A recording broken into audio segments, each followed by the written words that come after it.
U.S. President Donald Trump is making more threats to terminate CUSMA just hours after sharing a table with Prime Minister Mark Carney.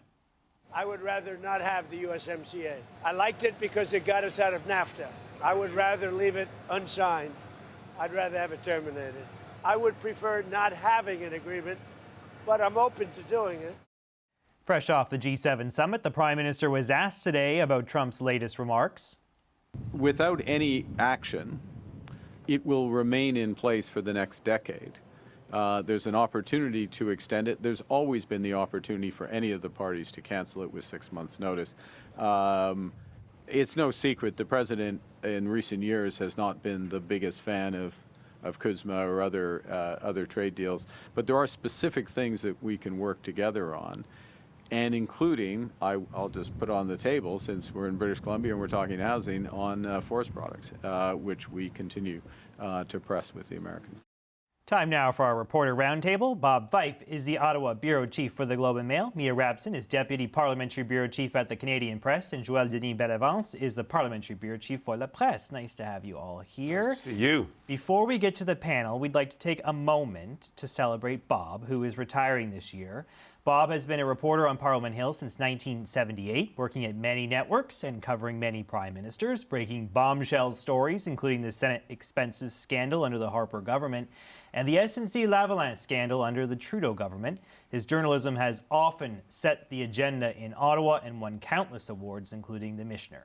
He leaves a legacy of mentoring political journalists who are now following in his footsteps. So congratulations to you, Bob. And we are here to say thank you so much for being part of this roundtable. And we know you will continue to be part of this roundtable, hopefully, right? Yes, I will. But I'm no longer the Ottawa Bureau Chief. That's right. Yeah, but I am still going to be on a retainer for the Globe and Mail. Wonderful. So when this panel comes back in September, because we're going to take a break, obviously, because the House has risen, you will be back with us in September. And we're so happy to have him, right, guys? Absolutely. I mean, Absolutely. he's an institution in and of himself. So. Absolutely. I worked for a little while with Bob at the National Post, and the very first meeting I had with him, he told me, "You write for the front, you don't write at all." So I understood what was his modus operandi. You write for the front, right, Bob?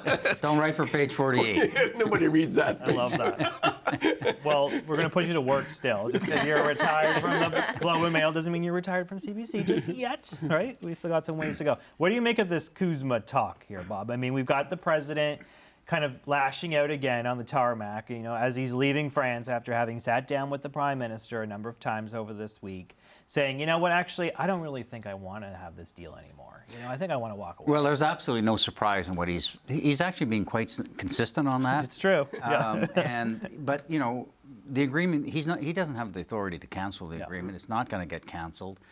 So it's going to carry on. Our biggest challenge here is, so most of Canadian goods will be tariff-free, which is great for us and great for Mexico. But we have some pretty big challenges with the steel and the aluminum, particularly, but also, as he mentioned, our forestry products. So we've got a lot of problems in the auto industry as well as a huge issue. And that's the issue that I think right now they're trying to focus on with the Americans.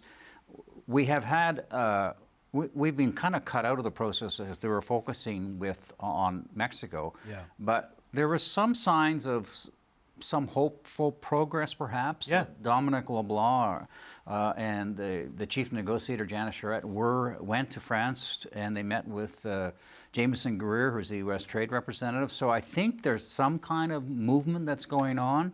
How good it is anybody's guess, because this is a president who changes his mind like that. Yeah, I mean, JD, there wasn't really a hint of panic at all in the Prime Minister's voice as he was talking about this today. There was no like, yeah, it's not going so good. But he did concede that, you know, Trump doesn't like CUSMA, he doesn't like trade deals.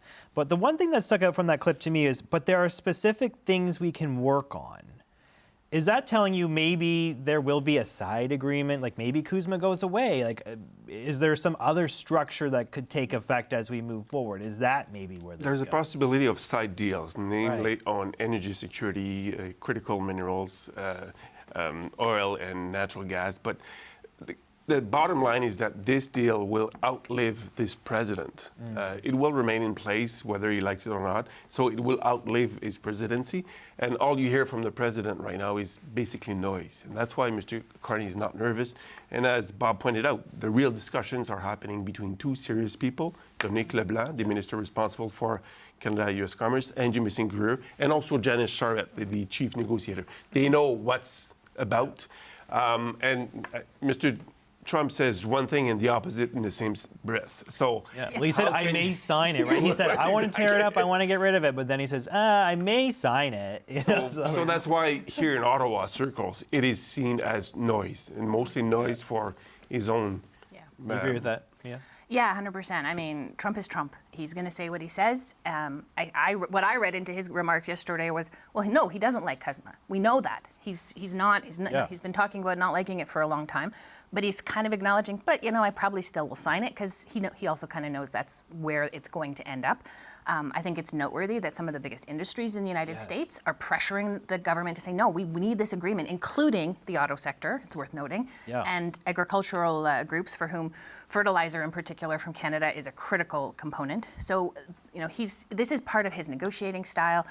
And no, the Prime Minister wasn't going to panic. I've heard from him, from others that around him, they're kind of tired of having to respond quickly and panicking to everything that the president says. So they've sort of engaged. They're going to try and be like more calm. Yep, we move on.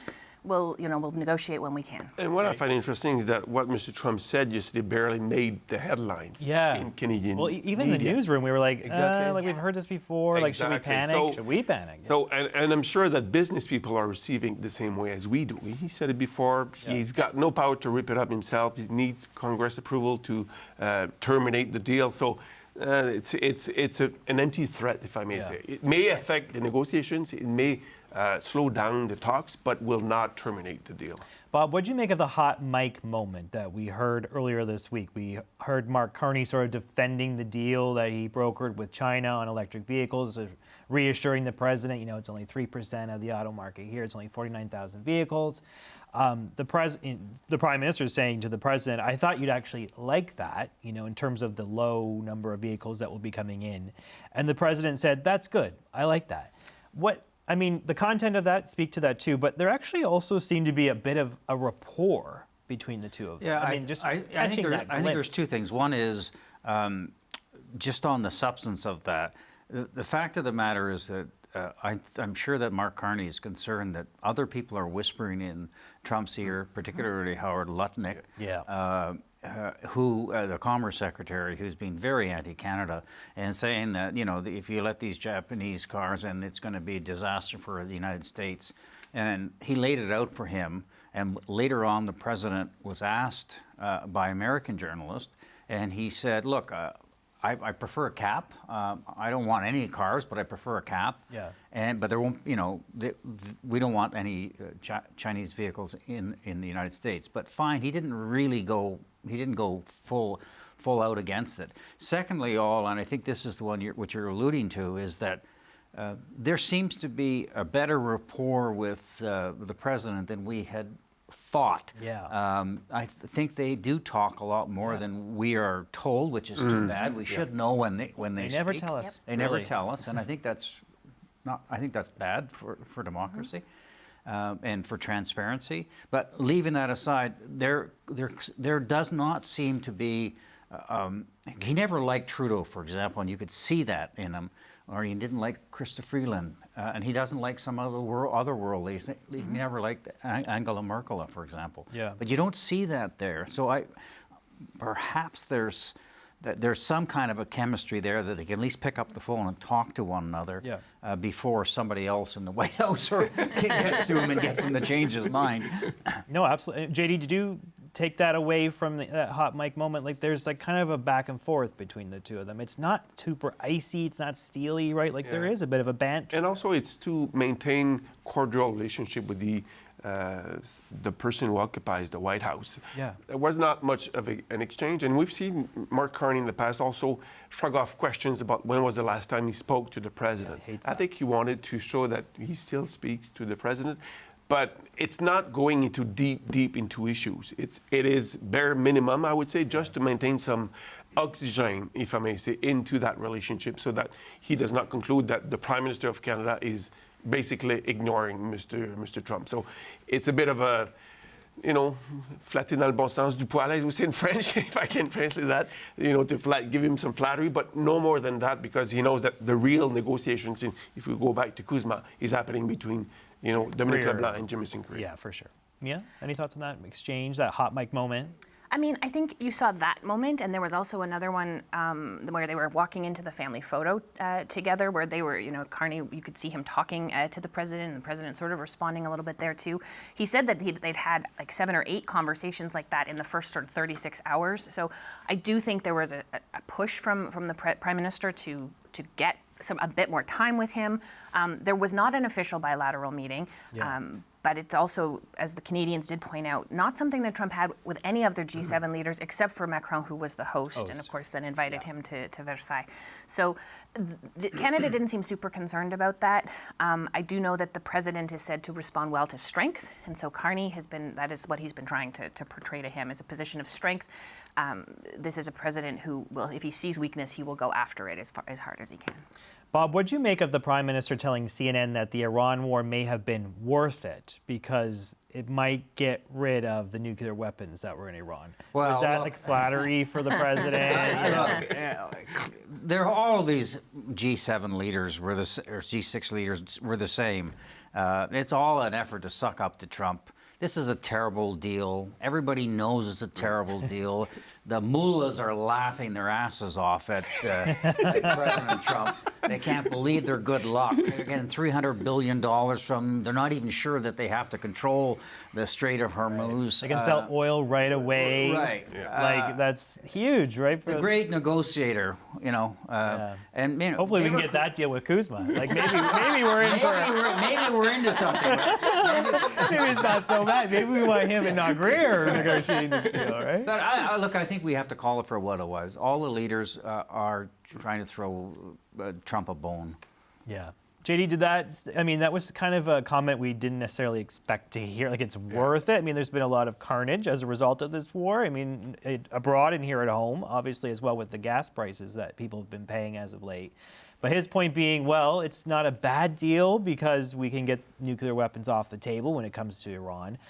I read it as him trying to telegraph a message to the president because he made it on CNN, on an American network. We know Trump scans the cable channels, but he hates CNN, though. He hates CNN, but watches it. He still knows all the personalities, right? Yeah. He still can name them off. Did you read anything into that remark? I think it was more a message to American audience than to us. He knows it. He was speaking to CNN. And I think it's part of Mr. Carney's strategy to play reverse psychology. See what the president would like to hear, say it, but at the end of the day, it does not change the route that Canada is borrowing. Right now, it wants to become a superpower of energy. And I think whatever happens in the Strait of Hormuz will help the cause of Canada because we're a reliable, stable partner. And we've got many countries in Europe and Asia knocking on our doors. Now the challenge is to deliver the goods. Yeah. Can we bring that energy, that resources to those markets in a quick manner? That's the challenge that we have to meet now. That's a perfect segue because we know, of course, the Prime Minister, as we've just been discussing, did not get a one-on-one formal meeting with Trump at the G7, but he did get G7 leaders to back Canada as a major global energy supplier. Have a listen to this clip. You always need to apply the lessons of a crisis, certainly a war, a conflict. One of the lessons of this conflict is, might have been obvious to some going into it, but it's certainly obvious to everyone now, of the extreme risk created by the concentration and the risks of the Strait of Hormuz. The G7 and the broader partnership recognize the very considerable contribution that Canada and British Columbia can and will make to energy diversification. So, Mia, the Prime Minister making those remarks after the communiqué said, and these are all G7 leaders agreeing to this, right? We welcome the potential for Canada to deliver significant additional capacity to global markets in coming years with respect to oil and gas. Mm-hmm. We were saying off camera, it's unusual to have a country singled out in a communiqué like this. especially Canada. We're not Particularly always Canada. top of mind for all these leaders as so much goes on. That's a bit of a coup, really, for Carney to get that mention, and it kind of validates what he's doing here, right, by turbocharging energy development. I mean, if you wanted to dig deeper into his "it was worth it" comment, it was worth it for Canada because suddenly our energy and it's sort of giving them a bit more to sell, that stability of Canada as an energy supplier. Europe is looking to Canada. India is looking to Canada. Parts of Asia are looking to Canada for energy. And it's sort of giving Canada some opportunities that maybe didn't exist a few months ago. I think it's also a sign, the Prime Minister got Canada mentioned. No other country was singled out in those communiques. The joint statements, I guess, they said they were not going to be calling them communiques. Right. Yeah, they're so sensitive about that. Right. So I think it's worth noting. But now we've been saying, I think, on this panel a lot. Now he's got to deliver. And I think it makes it more realistic that we'll have a pipeline approved by this government within the next 6 months, I would say. I'm told that Alberta is supposed to refer the pipeline project to the office by next week, by June 26th. Right. That's the date they're aiming. And so the debate will start here. But what I find very fascinating, because of the geopolitical context, but also Mr. Carney's relationship with the United States and our desire to become less dependent on the United States markets, building a pipeline is less taboo today than it ever was in the last 30 years. And that's something that in itself is an achievement. And I think Mr. Carney can use that now in a very different manner, trying to lower the temperature on national unity. Well, there is a referendum that is expected in Alberta in October on maybe possibly the province, making the case to leave Canada. So this is going to be very useful for Mr. Carney. The world wants our energy. We can build, if you can build faster, deliver the goods to Europe and Asian countries, and also help the cause of national unity in Alberta. Bob? Two things. One is clearly what we saw from that statement is the importance of security of supply. And, with Russia now burning and people not wanting Russian oil and what's happened in the Strait of Hormuz, people, and what's even has happened in Venezuela, people need, particularly industrialized countries, need to have security of supply from a country that is a democracy and has more important, a rule of law. Right. And if what I will be watching for is how much of these European, Japanese, and South Korean companies put up money for investment into this. That's what we need, really, right? It's not just the approvals, we need the capital. We need the capital. Yeah. So that'll be interesting. And the second thing that struck me about this G7 summit was Carney seems to be emerging as one of the leaders of the G7, which is very unusual for his first year for like Canada. He's only in the job 1 year, right? Yeah. But people are, look to him. You can see that he's a player there. You could just see it. He's talking to the other leaders. They're reaching out for him.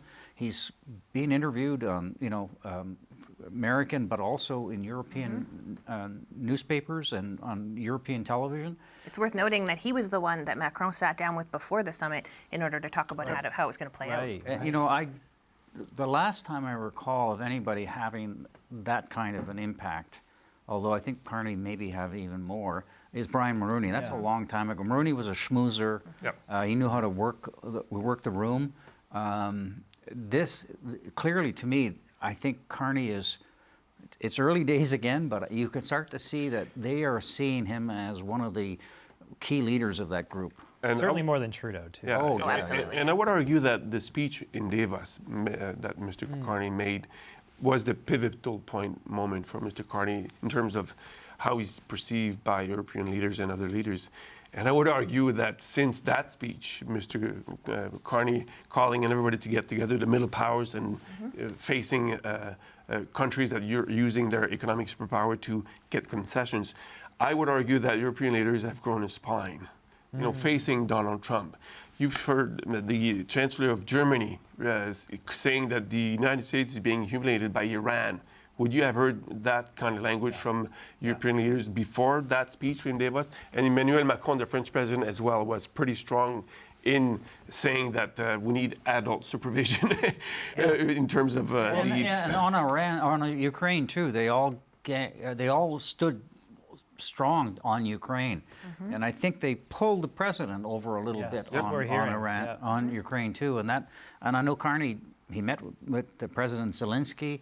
He is a player on Ukraine on a per capita basis. We provide more money than anybody else. Let's squeeze in our third topic, and that is the end of the sitting. The legislative calendar has run out. Members of Parliament are now on summer break. Here's a clip.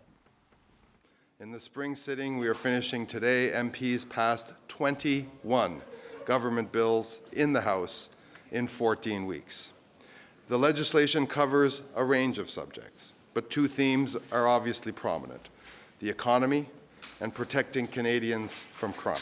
Where are the results? The Liberals have changed leaders, they've changed some of their cabinet ministers, they've changed some of the slogans, but they haven't changed their policies. And as a result, Canadians are worse off on almost every metric. Mia, how would you assess this sitting? Do you think it was a productive one? I mean, there's lots of talk about how things didn't necessarily get done. I mean, the Conservatives there, you hear them saying, okay, great that they've passed this legislation, but we're still dealing with a weak economy, no trade deal, inflation's high for food. Was it a success? I mean, I think comparing this to any sort of 4 or 5 month period in the last several years, it was more productive. They had a majority. They were able to push legislation through faster than they would have if they did not have a majority. And I think we definitely saw signs that that majority was working. Bills were moving through committee faster.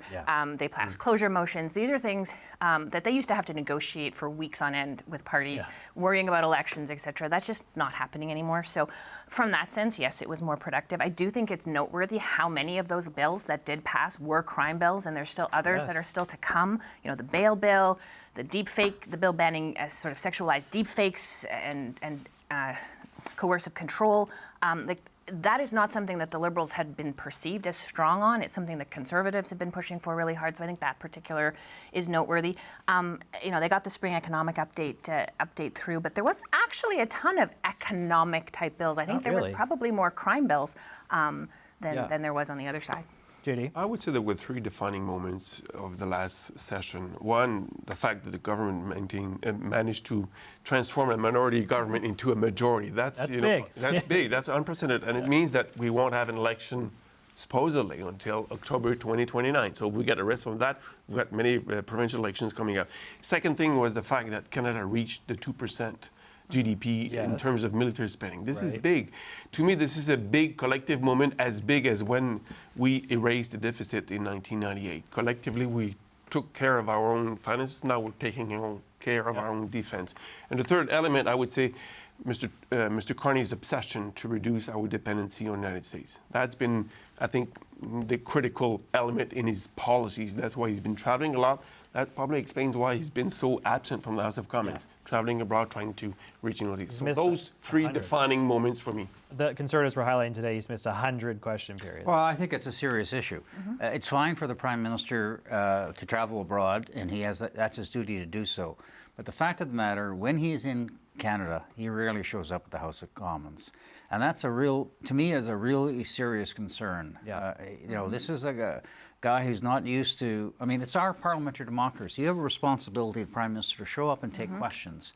And, just last night, they pushed through amendments, or pushed through the lawful access law, which is very troublesome. There's a lot of things on that bill that civil libertarians are very concerned about. They pushed it through without any debate. They pushed it through the House of Commons without any debate, and without anybody being able to put amendment forward and argue for it. So I worry that this is a government and a Prime Minister who doesn't care about the significant role that Parliament plays. Certainly dismissive of question period. There is a lack of accountability there. It's something I think that his predecessor could not be criticized for. He had every Wednesday, he took every question in the House of Commons. Whether he answered the questions or not might be up for debate, but he was there. And he was there, I would argue, actually most Tuesdays and Thursdays as well. He often wasn't Mondays and Fridays. But the fact that the Prime Minister is not in the House, I think, is a problem. Is it going to change? Not the way his poll numbers are right now. Final word, JD, quickly. I agree with that. The polls are showing that the support is still strong for the Liberal Party. But, when we go into recess, we have summer barbecue season. Mr. Carney and his troops may hear some concerns about that stuff. or the economy. So that's why I think it's going to be very important for every MPs in the House of Commons to hear what their constituents have to say during this barbecue season. It might be the most important one in some times. All right, let's leave it there. Thank you to our reporter roundtable, Joël-Denis Bellavance, Mia Rabson, and Bob Fife. A programming note that the reporter roundtable will return again after Labor Day with the same cast of characters you see here. We'll see you all again in September. Thanks for being with us.